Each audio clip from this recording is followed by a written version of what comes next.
There are hedge fund managers making $1 million an hour. You know, it's crazy, right? It's money everywhere. It's money in everything. I want to help you. Start your business today. Come join my royal family. Subscribe to Casino Is the Name. Hey, yo, what's going on right now? You watching Casino Is the Name, and I'm sitting here with... It's your boy 16ShotEm. That's right. He out of Chicago, Illinois. He's a videographer, and he's here in Atlanta. I wanted to interview this guy because he's an entrepreneur. You walked away. What job were you working at before you started doing videos? Papa John's. He worked at Papa John's, and he quit Papa John's. You want to tell him why you quit Papa John's? Yeah. Well, it's two reasons. One reason was because I was working harder than I ever worked ever in my life. Like, no free time every day. And Papa? And was still Papa broke. John do it like that? Yeah, so it's like I'm working all nights, 4 a.m, every day, and I'm broke. It's like, why am I doing this? Yeah. And then I started looking at all the money I was making them, Yeah. and I'm like, I'm not even getting paid nowhere near this. Yeah. But the thing that made me walk out from the job was I was a delivery driver, and they was telling me certain areas to park because they didn't have a parking garage at this location. And I was getting tickets, and within like a week, I think I got like $1,000 worth of tickets. So I went to my manager and asked, like, are y'all gonna pay for this? Yeah. And she told me no, and I walked out. And when I did that, I didn't have a plan. I had rent to pay, bills to pay, and not much money saved. And Dang.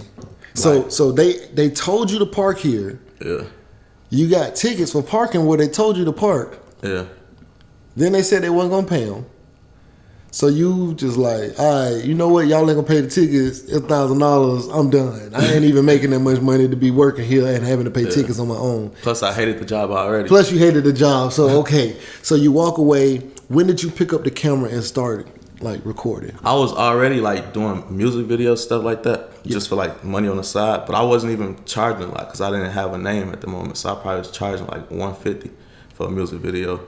And eventually, I had asked one of my friends who's a rapper named Tastes100. I'm like, hey, you want to do an interview? And he like, yeah. And I didn't have the vision of what it became.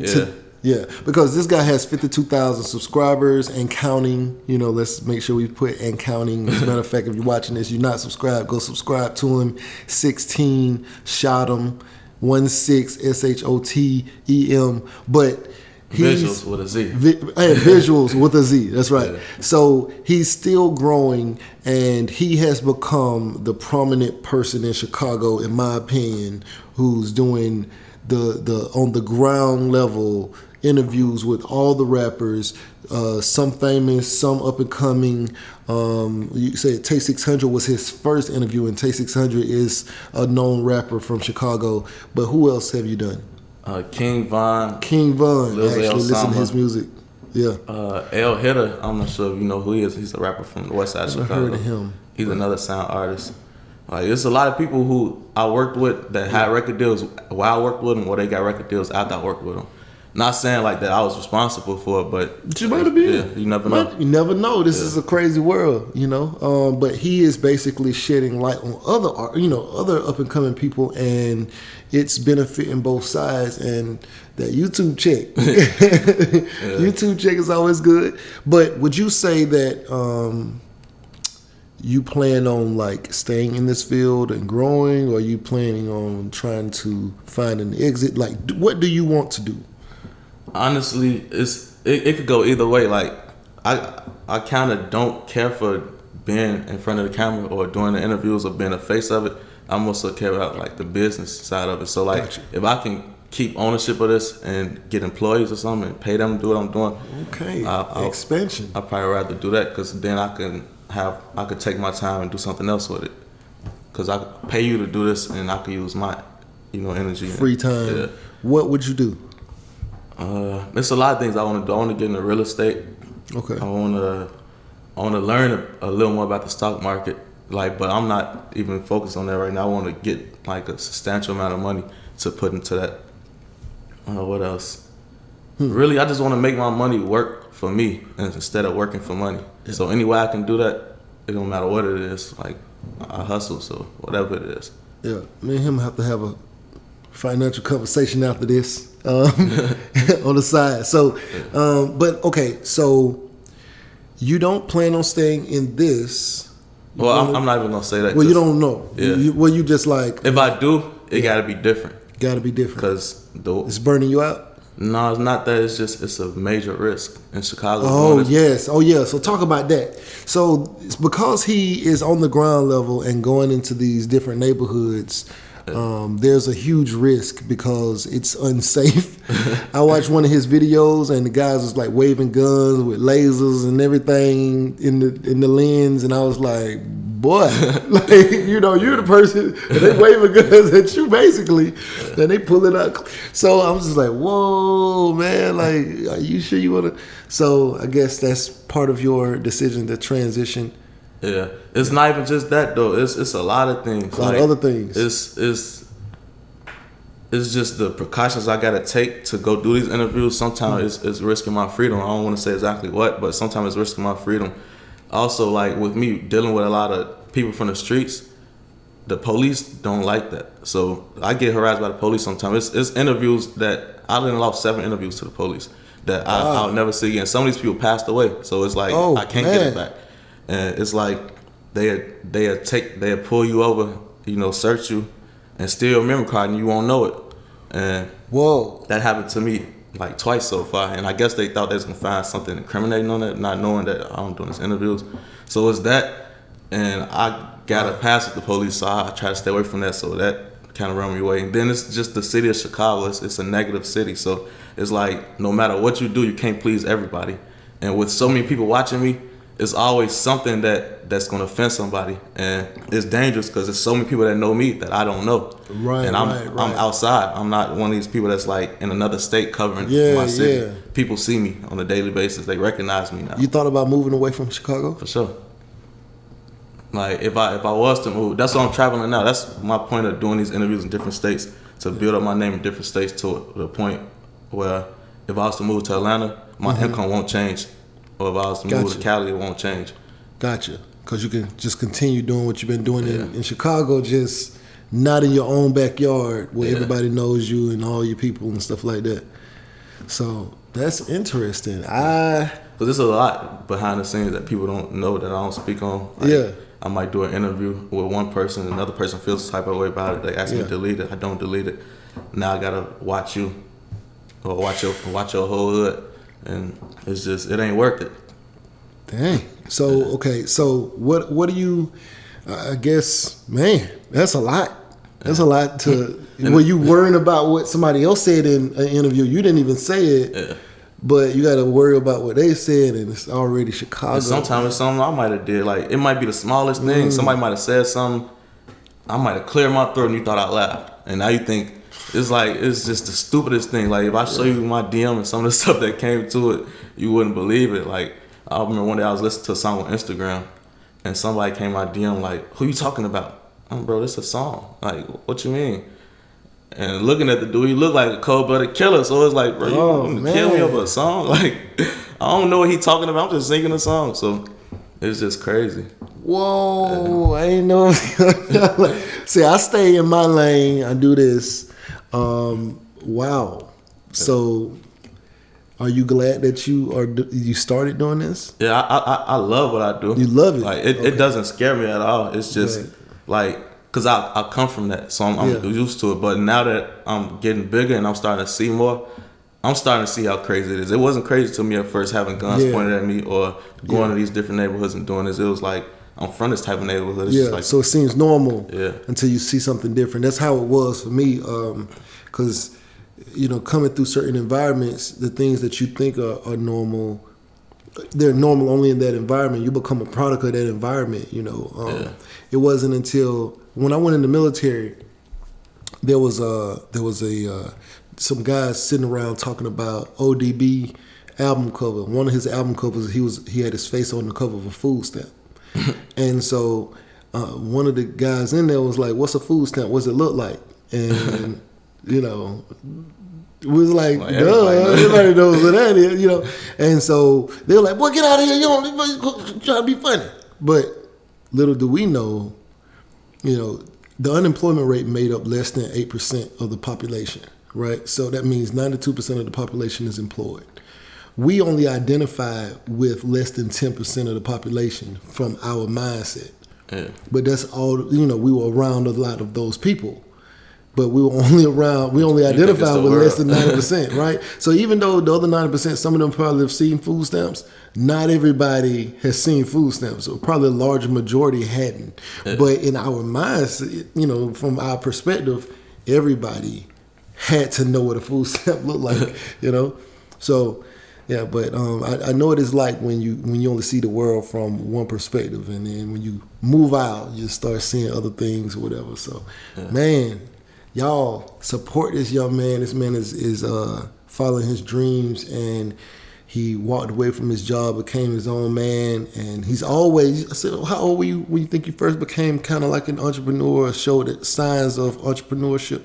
Like, as I was doing it, I didn't realize that that's what I was doing. Yeah. But like when I actually think about like my past, since like 8th grade, I've been doing that, making my own money. 8th grade. Yeah, like it started off with me selling candy in 8th grade. Like I just get like, I don't think y'all got them out here, but it's some chips called Hot Crunchy Curls.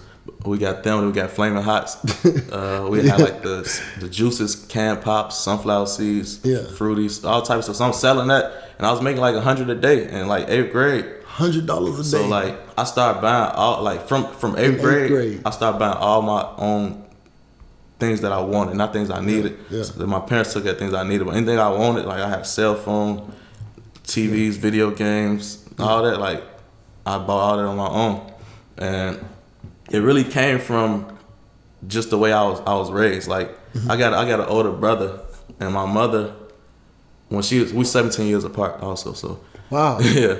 So when she was raising him, what? She made it was crazy. What? Like so we raised totally different. When she was raising him, she's a whole different person. Yeah, she was younger. 17 years later. She ain't know no better. So whoa. She worked a lot, and he got everything he wanted, but he didn't get her time. So he ventured off to other things in the streets and got into the streets. Yeah. With me, she did the complete opposite. Stopped working and gave me all her time. And it was like, when I'm going to school, it's a lot of things I ain't have, and I want it, and it's like, she can't really get it. Yeah. I never went hungry. I never went dirty, nothing like that, but it's like certain things I want. So that kind of got me to doing other things to get money. And I tried to stick to mostly legal, but I ventured out to, other here things. Yeah, we ain't gonna talk about that. But so that's basically what I that's how I feel like I got into it. Like I wasn't trying to, it was just more so not having it. Yeah. So I think that you should, and this wasn't even supposed to be part of this video, but I think that you should shoot like a documentary on your background. I think that'll be dope. Because I know you guys don't know, but he has a very compelling story. From trying to do interviews and getting locked up and and all kind of stuff like that. Like, and being on probation? Was it probation? Yeah, probation. We just got out there December 30th. Yeah, house arrest and all that kind of stuff, like crazy stuff that don't even make any sense. Some Meek Mill popping a wheelie case, what I'm saying, kind of stuff. Yeah. So I think that he has a very compelling story. It's authentic. He's self-made, got 52,000 subscribers, got over 15 million views. Got over 15 million views, if I'm not mistaken. And it's just, it was great to see his rise up and everything like that. But he's been out here, what was that? Oh, that computer over there. I got computers everywhere here.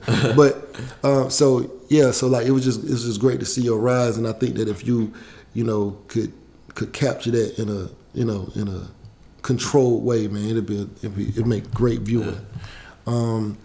Anyway, so would you say? So how long were you on YouTube? Cause a little over a year. I started a little over a year. So that was a lot of money for a year. Yeah. Like we was looking at that was a lot of money for a year, man. That was bravo. Like so where do you want to take this next year? You want to get double, triple? Well, really, triple. No limit. Like no limit. But I mean, if you could set up and you'd be like, what, I'd be okay with that. Me saying triple is not like unrealistic goal either. No, because it's constantly growing. Like, yeah, I can't even predict what's gonna happen next. Yeah, I saw. I like mean, me he's saying doing numbers. Yeah. I got 1.1 million. He got 15 million, you know. So it's constantly growing, man. And you know, I'm just proud of him. And if you guys out there trying to do any like artist interviews or got any little cousins who make music and you want to get them an interview, y'all send him a message on Instagram. What's your Instagram? 16ShotEm.com. That's 16ShotEm Visualz, not S, because they got a fake page with the S. So they didn't fake page you and everything. Yeah. See, he doing something right. They don't fake page you unless you're doing something right. You know? If you serious, because there ain't no fake casinos and name pages out there. I don't know why not, but it should be a fake page. It's not though. But if you serious and trying to do business and you ready, you better off hitting my website at www.16shotemvisuals.com. My man got a website. Every question you got is on that. Yeah. That's what I'm talking about. So, and do you want to talk about like your like basically what you started charging and and kind of how it developed into where it is now, or I mean, you don't have to tell what your price is right now unless you want to, but just, it's on the website. So it is okay. Well, let's talk about that. I'm not saying it because it constantly changes too. Yeah. So, well, where'd you start? The first video, how much did you get paid? Music video interview. Oh, because it's different prices. That's a good. But music video. First music video probably $125. $125. How many minutes was it? Probably like 4 minutes 30 seconds. Maybe. I don't know if y'all know how long 4 minutes and 30 seconds is in a music video, but it's a lot of different scenes, a lot of different changes. You got to line the audio up. It's a lot of work. You got to chop up stuff. You got to make it feel like it's moving. You got to get the focus right. It's a lot of work for $125. And then shooting a video in Chicago, it's like it's just it's different. Dangerous. You got to they point guns at you. You don't know if the gun gonna go off. You got to worry about the police coming arresting everybody for being here. You're supposed to be here.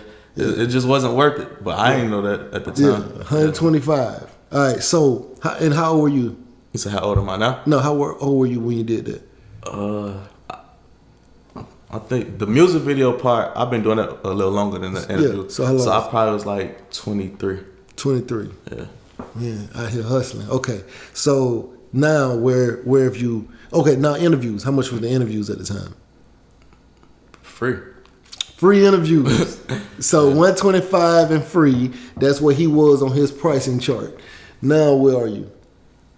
If it's in state 1,000, out of state 1,500. In state 1,000 for which one? The interviews.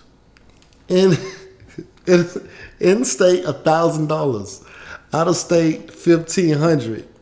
That means he's gonna book his flight room and he's gonna fly to you. So he's really still doing it for $1,000, but that 500 is probably covering his travel. Yeah, but no, I ain't even gonna lie. They pay for that also. Oh, my bad. Like that's really more so. Okay, my bad. Yeah. I'm speaking. I put my foot in my mouth. Okay, so that's just cause you from out of town, basically. Because it's because inconvenience. It takes more time. Yeah. I gotta be on the plane and do this, and then I might be missing money in Chicago. Yeah, because it's real quick, right? Yeah. It's already there. Makes sense. I like this. This is what I'm talking about. Y'all playing out here. And okay, so and then for music video, that varies because I got different packages for different budgets. Like my lowest package for the music video is still kind of afford was $400, but. That's really good. Like if y'all ain't jumping on this $400 video, y'all tripping. Yeah, but it get up there. It really depends on your budget. Like sometimes if I'm working with a label, of course, the label's like how it works is you come to the label with a plan wrote out. So you tell them, I'm gonna do this, I'm gonna do this, I'm gonna do this. I need $10,000. Of course, I'm not gonna just get $10,000 in my pocket, but some of this money might go to this, some of this money go to cars, locations. So it'll get up there. But generally, like most people pay between $400 to $800. $400 to $800 for most people. Hey, but if you got a $10,000 budget, just gotta know how to put the thing together. You know what I'm saying? Get you in the Lamb or Ferrari or whatever it is you trying to be in. My man can get you in there. Man, I'm impressed. This is good. This is good. All right, so the prices are on the website. Yes. You told them your Instagram. You told them your YouTube channel name. Yeah, everything's the same. Basically, 16 ShotEm Visualz with a Z. With a Z, not the S. The S is probably me. No, just play. But that's somebody trying to scam y'all. Yeah, somebody out there scamming. You know, we don't do no scams. So right now you watch a Casino as a Name. Is there anything else you want to say to them? If you got a dream, just chase it. Like I feel like anything you do, Facts. if you treat it like a job, it's gonna pay you like a job. Because a lot of people don't believe this YouTube stuff makes money, but if you treat it like it's a job, you will get paid like a job or more than a normal job. Yeah, you can make way more. You know, that's why I'm sticking with it, because I don't make nowhere close to what I make at my job, but I'm sticking with this because I believe in the longevity. In the future, I could probably make something crazy than I ever imagined, and I'm just waiting around to see what that look like. You know what I'm saying? What's the word? Like, is it residual income? Residual income, yeah. Yeah, residual like that's important. Like, yeah. Because if you got a catalog, say if you've been doing this for 5 years, that means you got 5 years worth of work that you getting paid for every day. Yeah. You did something 5 years ago, you still getting paid today. Yeah. Even if it's not a lot, 5 years worth of work combined equals a lot. Yeah, like I got a video that I did maybe almost 2 years ago, and it still pays me like, I think it still paid me like $28 last month. You know, like I think it even might have paid me more last month than it paid me in the first month that I released this. Imagine you got 6,000 videos. Vlad TV has 15,000 videos. That is crazy. And he dropped 5 a day, and every day, holidays, every day. So residual income, man, build it up. So that's what we on right now. Anyway, right now you're watching Casino as a Name, man. Like, comment, subscribe, share this video, and go follow my man, you. Yeah, in case y'all forgot, it's at 16 ShotEm Visualz on all social media, Twitter, Instagram, Snapchat, whatever else out there, everything, 16 ShotEm Visualz with a Z. Straight like that. Huh? Yeah. Hedge fund managers making $1 million an hour. You know, it's crazy, right? It's money everywhere. It's money in everything. I want to help you. Start your business today. Come join my royal family. Subscribe to Casino as a Name.